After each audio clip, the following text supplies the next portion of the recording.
ধন্যবাদ মাননীয় বিরোধী নেতাকে তার বক্তব্য প্রদান করবার জন্য। এই পর্যায়ে আহ্বান জানাচ্ছি মাননীয় ছয়মন্ত্রী আবু রায়হানকে তার বক্তব্য প্রদান করবার জন্য।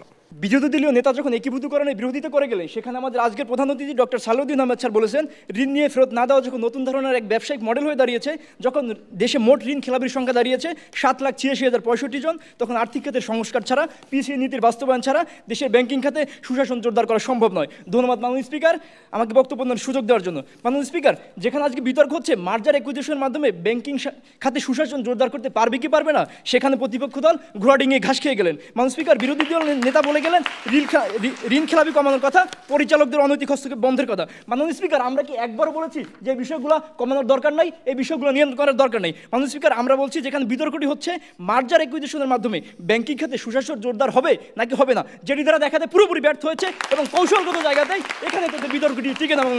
মাননীয় স্পিকার, বিরোধী দলের সব থেকে বড় যে মাথা ব্যথার জায়গাটা, যে মার্জার অ্যাকুইজিশনের মাধ্যমে কীভাবে খেলাপি ঋণের হার কমানো হবে, আমরা আমাদের বিতর্কে এই পুরো বিষয়টি প্রমাণ করে যাব। মাননীয় স্পিকার, লক্ষ্য করুন, ওয়ার্ল্ড ইকোনমিক ফোরামের ব্যাংকিং ব্যবস্থা সাউন্ডনেসের প্রতিবেদনে বলা হয়েছে খেলাপি ঋণ হার কমানোর কয়েকটি গ্রহণযোগ্য উপায় হচ্ছে ব্যাংকিং ও আর্থিক প্রতিষ্ঠানে সুদক্ষ ব্যবস্থাপনা গড়ে তোলা, পরিচালকদের অনৈতিক হস্তক্ষেপ বন্ধ করা, ইন্টারনাল ক্রেডিট রিস্ক রেটিং নীতিমালা অনুসরণ। আমরা যদি আমাদের পার্শ্ববর্তী দেশ ভারতকে দেখি, সেখানে imperial bank of India, bank of Bombay, bank of Madras সহ প্রায় 20টি ব্যাংক মিলে মার্জার অ্যাকুইজিশনের মাধ্যমে স্টেট ব্যাংক অফ ইন্ডিয়া গঠিত, যেটা তো ভারতেই বটে পুরো পৃথিবীর 49তম বৃহত্তম ব্যাংক হিসেবে আত্মপ্রকাশ করেছে।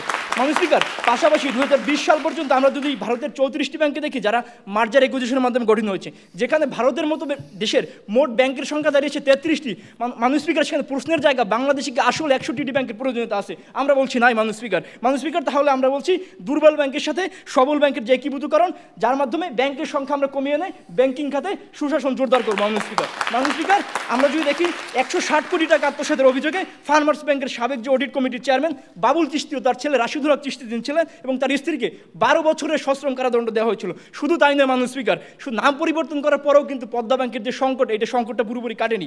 পদ্মা ব্যাংকের সাবেক সিইও তারেক রিয়াজ খান বলেন, ব্যবস্থাপনার অদক্ষতা, জালিয়াতি কমিশন নেওয়া ঋণ দেওয়ার কারণে পদ্মা ব্যাংকটি দুর্বল হয়ে গেছে, যার মাধ্যমে আমরা বলছি একীভূত করার মাধ্যমে বড় যে আমানতকারী আছে ব্যাংকে, তাদের মধ্যে আমরা স্বস্তি ফিরিয়ে নিয়ে আসতে পারবো। মাননীয় স্পিকার, আমরা যে স্বস্তির কথা বলছি, আমরা যে আস্থার কথা বলছি, মার্জার অ্যাকুইজিশনের মাধ্যমে আমরা এই ব্যাংকিং খাতের গ্রাহকদের প্রতি, এখানকার আমানতদের প্রতি আমরা আস্থা ফিরে এসে দেশের ব্যাংকিং ক্ষেত্রে সুশাসন জোরদার করতে পারবো। মাননীয় স্পিকার, আপনি অবগত আছেন যে আমাদের বাংলাদেশ ব্যাংক ইতিমধ্যে মুদ্রা সংকোচন নীতি ঘোষণা করেছেন, ডলার বিনিময়ের হার স্থিতিশীল করতে ক্রোলিং পেগ নীতির উদ্যোগ নিয়েছেন, অর্থ মামলা কমাতে এডিআরের নীতিমালা দেওয়া হয়েছে, যার কিন্তু পিসিআর নীতিমালার মাধ্যমে নিশ্চিত করা হবে। ব্যাংকিং খাতের উপর সর্বশেষে মানুষের যে আস্থার জায়গা, সেই আস্থার জায়গাটা মাননীয় স্পিকার বৃদ্ধি পাবে, যে কারণে আমরা বারবার বলছি মার্জার অ্যাকুইজিশনে ব্যাংকিং খাতে সুশাসন জোরদার করবে। তাই মাননীয় স্পিকার, এই ব্যাংক একীভূতকরণ নীতি যাতে ব্যাংকিং খাতে সুশাসন জোরদার করবে, এই প্রস্তাবটি যেন এই সংসদে সর্বসম্মতিক্রমে গৃহীত হয়, তার জোর দাবি জানাচ্ছি। ধন্যবাদ মাননীয় স্পিকার, ধন্যবাদ সবাইকে।